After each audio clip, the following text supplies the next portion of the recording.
All right, in a new segment we're calling Kill Your Bills, NewsNation Live is testing some hacks and tricks to save you money. Today we are focusing on a way to get discounts when shopping online. Have you heard of cart abandonment? It is when you fill your online cart with items, but then just leave it. You don't actually buy anything. Guilty. What happens next could actually mean more money in your pocket. NewsNation's Elizabeth Pran is with us. She tested the theory. Elizabeth, I love it. I love it. We are all looking ahead, trying to stay ahead of these online bots, the algorithms, buying pressures. So how do we start? Yeah, wow, did I learn a lot doing this. Speaking of guilty, I'm just guilty of filling up my cart in general, so no one needs to listen to this advice as much as I did. We spoke with some marketing executives to try to understand the algorithm of some, as you mentioned, of these big businesses, of these big bots. That first one that I want to elaborate a little bit more on, and I tested it, as you mentioned, is cart abandonment. So like you said, let's say it's late at night and you're feeling indulgent and you fill up your cart, and then you feel guilty and you click out. And then the next morning, wow, you wake up and then you have a 20% discount. So I tested this on a number of websites. You can see on your screen here, this is Aiden and Anais that we're looking at right now. That's for new moms, it's for baby clothing. So they sent me a 20% coupon the next morning. The Real, which is a clothing consignment, they of course got to me the next morning with some deals as well. I tried Wayfair for maybe some of our younger friends who are looking to decorate maybe their apartments or their homes. I tried lamps, very, very generic, right? The next morning I got a cheaper set of lamps. So maybe that tells me that there's more inventory in another part of their warehouse.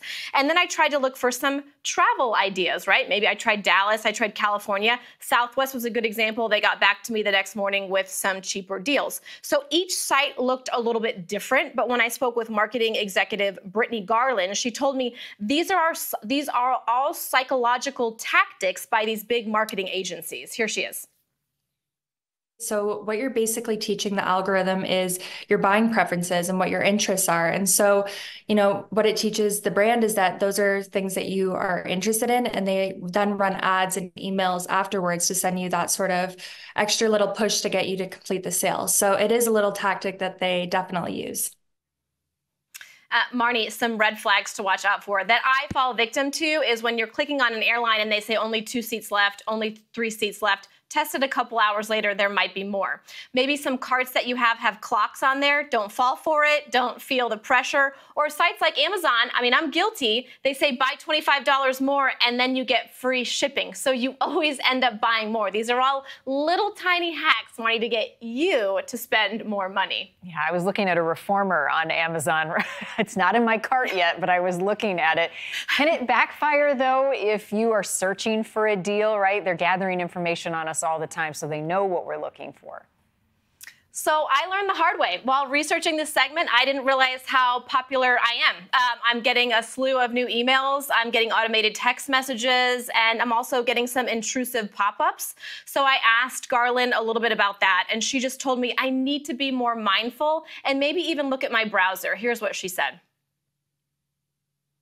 So I think the browser that you're using, you can start with that. So using something like DuckDuckGo or Firefox that limits, the amount of cookies that are being put on your device.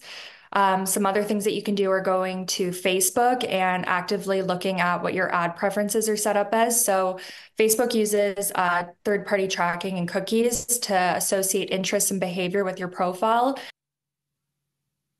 You know what I also do is I think that I'm a very educated shopper when I read all the comments, and Garland stopped me in my tracks and said the majority of those are paid. I know. I read those too, not just on vacations, but yeah, how did this item work? How hard was it to put together? What was her advice on cutting back on unnecessary items? How do we do that? Yeah, so that was a very selfish question on my part, and I didn't like the answer, right? So we all go to social media thinking that we're looking maybe to check out some cute puppies or compare ourselves to our better looking friends, but really what we're doing is just giving those big marketing agencies our trends, our likes, and you have to remember they are paying micro influencers, they are paying macro influencers. She told me one way to save on money is to cut back on scrolling. So it's actually called social influence, and it's a huge thing that a lot of marketers use. So if you're seeing, all these influencers who've been gifted these products and it just keeps reappearing on your feed, you don't even realize that you're being roped into it that way, but it is social influence, and it's a huge thing on social media right now. But it's not all doom and gloom. She said that there are websites that we can use to our advantage. She said if you have an item that you like, go to retailmenot.com and look for promo codes or wait on that item. She also told me a site I didn't know about is Camel. And if you want something on big sites like Amazon, you can wait. It'll give you a predictor on when to buy those items. So you can use technology to your advantage. This is some good news, Marni. Right, great news. Thanks for doing the homework for us. That social media impact, I saw a pair of pants that now I have to have because they just kept popping up in my feed. I got to resist the urge. Elizabeth, thank you. We'll see you next week. Thank you for watching. Go to newsnationnow.com to find NewsNation on your television provider. And don't forget to click the red subscribe button below to get more of NewsNation's fact-driven, unbiased coverage.